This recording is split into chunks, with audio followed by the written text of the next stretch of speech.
If I asked you to name the capital of Italy, you'd obviously say Rome. It's home of the Colosseum, the Vatican, and centuries of empire.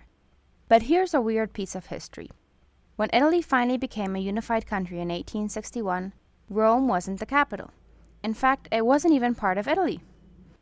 In the span of just 10 years, the capital of Italy moved 3 distinct times. And no, it wasn't because they couldn't make up their minds. It was a high-stakes game of war, secret political deals, and a desperate race to claim the ultimate prize. Here's the chaotic story of why Italy moved its capital 3 times. Capitale number 1, the powerhouse in the north. To understand the capital number 1, we have to go back to March 1861. Before this, Italy wasn't a country. It was a messy patch of independent kingdoms, duchies, and territories controlled by foreign powers like Austria. The driving force behind gluing the country together was the Kingdom of Sardinia, which was actually based in the northern region of Piedmont. Their hometown, Turin. When King Victor Emmanuel II officially declared the birth of the Kingdom of Italy, Turin naturally became the first capital. It had a parliament, the royal palace, and the money.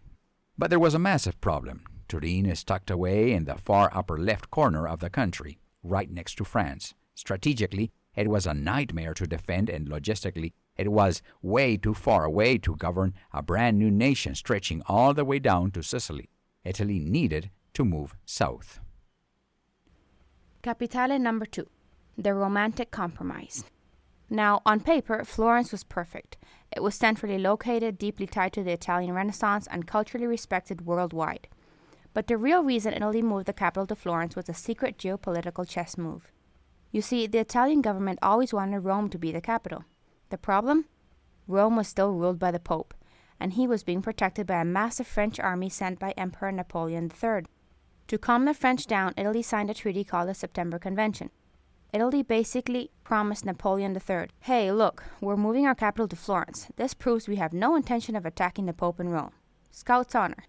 Florence went into overdrive. In just a few years, the city demolished its medieval walls, built grand new boulevards, and upended its entire infrastructure to house the king, the government, and thousands of foreign diplomats. But the Florentines barely had time to unpack their bags, because just 5 years later, everything changed. Capitale number 3, the ultimate prize. In 1870, the Franco-Prussian War broke out. France was getting absolutely hammered by Prussia, and Napoleon III needed every single soldier he could find. So he pulled his troops out of Rome. The Italian government looked at the empty city and said, well, a deal's a deal, but an open Rome is an open Rome. On September 20, 1870, Italian soldiers breached the ancient walls of Rome at Porta Pia. The Pope surrendered, the Papal States fell, and Italy was finally truly whole. By 1871, the capital officially moved to Rome, where it has stayed ever since.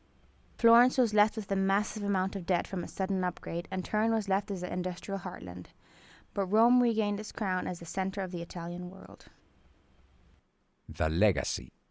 So the next time you take a train from Turin's royal plazas to Florence's Renaissance streets, down to the Colosseum in Rome, you aren't just traveling between cities. You're literally tracing the stepping stones of how Italy became a nation.